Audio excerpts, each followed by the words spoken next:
you can practice yoga without moving your body. Or I was experiencing suffering.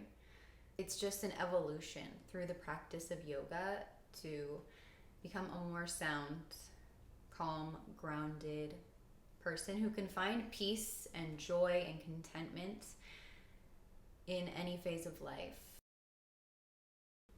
Hello, everyone. Thank you so much for being here. I'm really excited for this. This is my first talking style video, but I really love to talk about things that I feel strongly about, that I'm passionate about. And once I start, it just keeps coming. So I would love to share that side of me with you and just share things that I feel are so integral to my life that I believe can make a positive impact in your life as well. So one of those things as we're here is yoga. There's a lot of misconceptions about what yoga is, especially here in the West. We have so many so many buzzwords out right now and just so many different types of practices of yoga, like hot yoga, yoga sculpt, and things like that. And I'm not speaking to discredit the value of those practices by any means. Like, I still practice things like hot yoga and stuff, but in my mind it's in a different category than actual yoga because I see it as more of a physical workout rather than a spiritual practice. So just kind of jumping right in, today we'll be talking about yoga, just kind of like an introduction, I would say.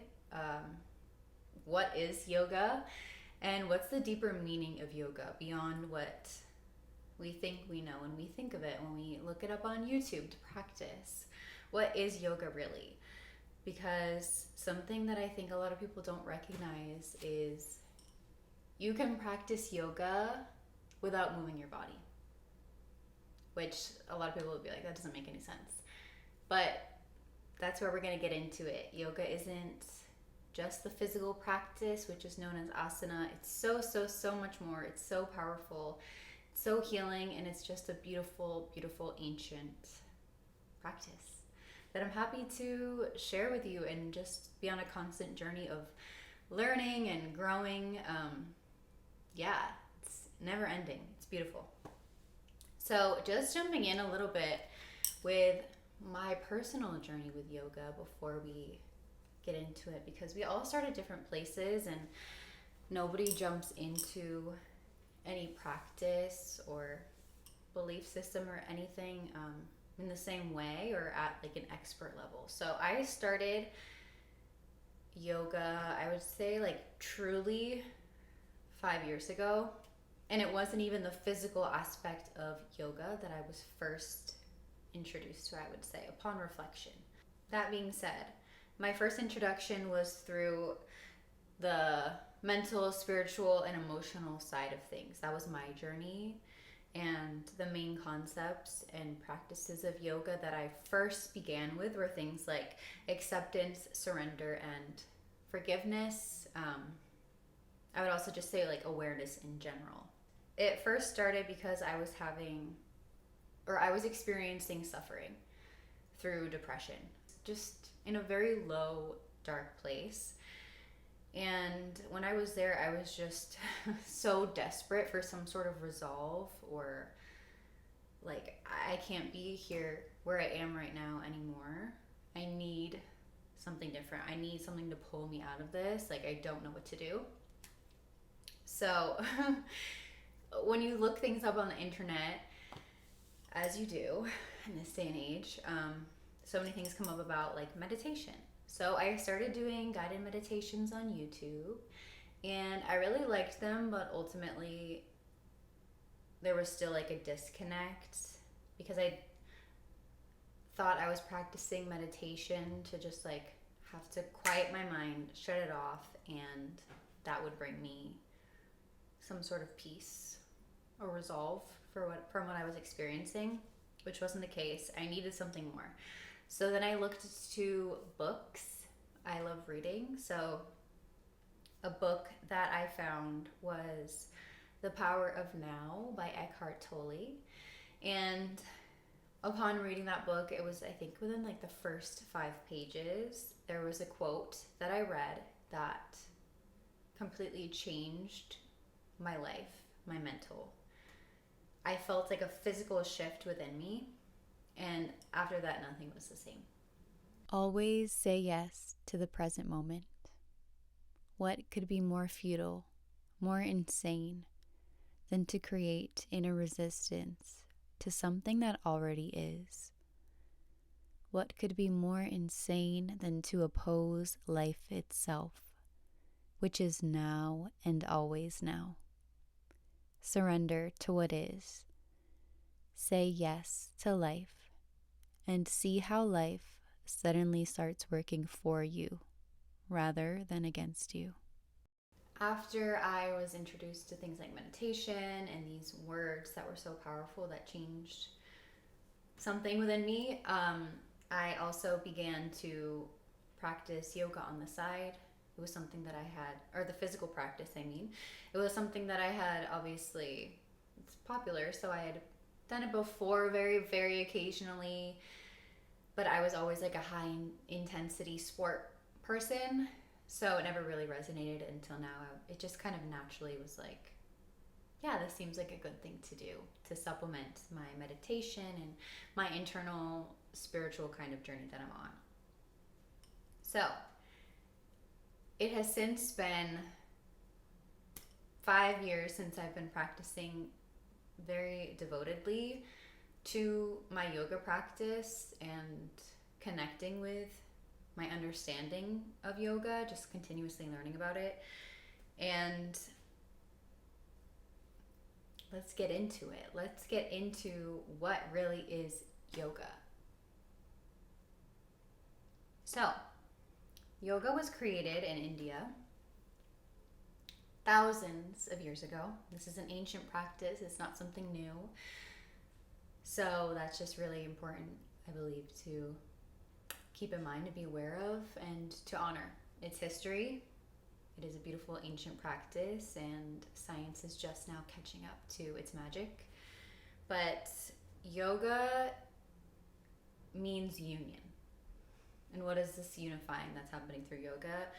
Yoga is unifying your mind, body, and spirit. But ultimately, the practice of yoga and this union is to unify you with this higher power, God, the divine. So that truly is the goal of yoga. It is to attain enlightenment through spiritual discipline of your mind, body, your breath, and connect to the higher power that we all come from, to unify. So that's really was the origin and kind of the true purpose of practicing yoga, which is not really what we see in the West. We see it as the physical asana practice that benefits us by relaxing us or making us stronger or more flexible or whatever it is, whatever. And these are all valid reasons to practice. It's just such a powerful thing to be a part of in so many ways, and it's not to say that those aren't benefits that you can and should get. That's enough if that's your reason for showing up. But I'm just here to dive a little bit deeper with you. Yoga is not a practice that was created for exercise. The physical practice itself was intended for you to relax the body enough to be able to sit for an extended amount of time in meditation.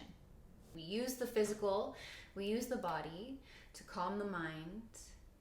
It's a tool to then become still, become quiet, meditate, and create space for you to then create this connection and kind of intertwine your consciousness with the consciousness of the divine.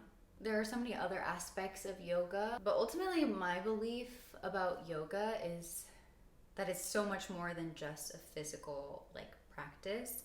It's it's a practice that changes your way of being in all areas of life. So when you come and you step on the mat to do your physical practice, not only is it benefiting you in that hour or however long it is that you're practicing for, it's benefiting you much more when you step off of the mat in your daily life, and it stays with you in so many other ways.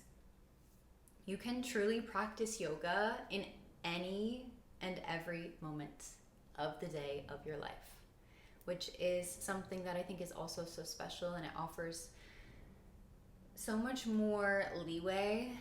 Sometimes we feel guilty and bad if we don't show up on our mat physically and do a certain thing, check it off the box. We feel like we've done something wrong, but that's not true. You can practice yoga in any moment by just bringing yourself into a state of awareness, mindfulness, and connecting with yourself, going inward, just creating some sense of peace. Maybe that's just through sitting and breathing.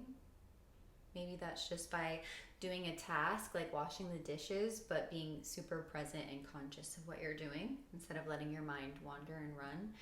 It can be so many different simple things. It's just bringing awareness into your life, being present and connecting with the creator of everything and everyone. Union. And you can fill in for the word God with whatever you connect to. God, source, the divine, Allah, like anything. It's my personal belief that we all come from the same source, and that's part of what yoga is talking about. There are many other benefits of yoga aside from the spiritual aspect of it. As I said before, science is just kind of catching up now. We're getting studies that show that yoga is scientifically proven to reduce stress and all of these other things. But there are just also so many other practical life skills that practicing yoga offers us. Things like allowance, acceptance, and surrender.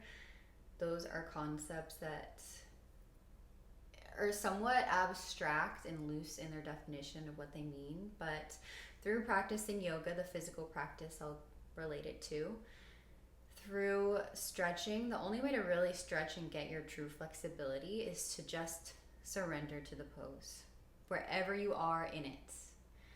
Because it's not about how far you can stretch. It's just about allowing yourself to be where you are, surrendering to what it is that you're feeling in your body, tightness, tension, maybe it's a little bit of discomfort, tightness in your chest, and just accepting, knowing that you're exactly where you're meant to be, and that's okay.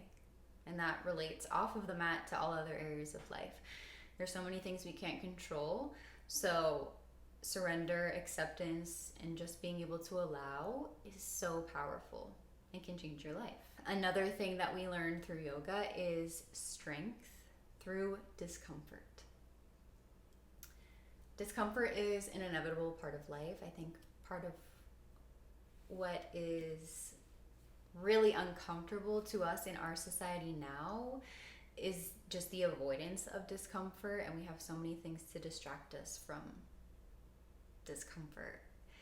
Things like technology and just like constant stimulation, food, things like that.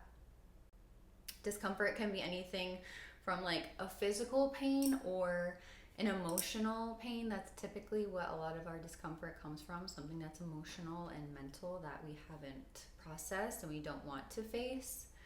So we create strength through discomfort on the mat when we're practicing challenging poses, and we choose to show up for ourselves and push ourselves. We are shaking on the mat in this pose, but we're holding, staying strong, we're breathing, and we're creating that strength and that resilience in that discomfort, just proving that we can. Sometimes all you have to do is just, it's the mind over matter. When you feel like you physically can't, just allowing yourself to say, yes, I can. And just accepting that as truth. And the body will follow suit. Obviously, we have limits, but in a general sense. Another thing that I find really beneficial of how yoga just benefits your everyday life is you become more conscious of your thoughts, actions, and beliefs. And again, I'll relate this to yoga, the asana practice on the mat. As you're moving throughout different postures, you naturally are just kind of becoming more aware of your body, your movements, and hopefully also through the practice you can also become aware of any thoughts that are arising, maybe things like self-doubt, limiting beliefs, maybe negative self-talk, or also maybe positive self-talk. You can also become aware of your actions if, for example, you face a challenging pose and there's the potential to keep going. Do you keep going, or do you say, no, I can't do this, and step out of the pose? Just through the practice, you become aware of yourself, your thoughts, actions, your behaviors, and then off of the mat, we then can take that into our daily lives, because we all have habits, we all have thought patterns, and usually those are things that can potentially lead to some sort of suffering or struggle in our life. And when we are able to become conscious of them, that's when we can truly create change from seeing it as it is. So ultimately, the practice of yoga in all areas of life opens up your consciousness. And when I say this, a way of thinking of it is like opening up your consciousness is kind of opening up your eyes to see reality for what it really is. Before I practice yoga, this is something that I really feel like a lot of us do, is the way we see life is kind of like a movie. Like we're watching it all on a screen. But instead of you being aware that you're watching the movie, you think that you are part of the movie. You think you're like in it. And when you're able to connect to your consciousness, your awareness, you're able to step back, create that space, and see things for what they really are. You see the bigger picture, not just what's right in front of you. It's so intricate. There's so many different aspects of it, but ultimately it's very simple. Yoga is union, mind, body, spirit. It is unifying you within yourself, and it's a journey. It's not you practice and show up one day and then everything is great from there on. No, you can't control life, you can't control the outer factors, but yoga gives you the skill and the ability to, in the face of those challenges, to regain control, because you are in control of yourself. Starting with your physical practice, showing up on the mat is a beautiful thing. And even if you are not aware, don't really care about all these other things that I've said, yoga itself doesn't really care that you don't care. It's still going to integrate into your life and create positive changes for you. Thank you so much for joining me today in this little chit chat about yoga. I'm so happy that you're here and showing up for yourself. This is just the foundation of everything, to just show up. That's the hardest part. And by doing it, you're already doing enough. I would love it if you joined this community, subscribing, maybe giving this video a like if you enjoyed it, and maybe you can comment something you learned or something you have to contribute to this conversation and dialogue. So thank you so much for being here. I'm sending you my love, and I will see you soon.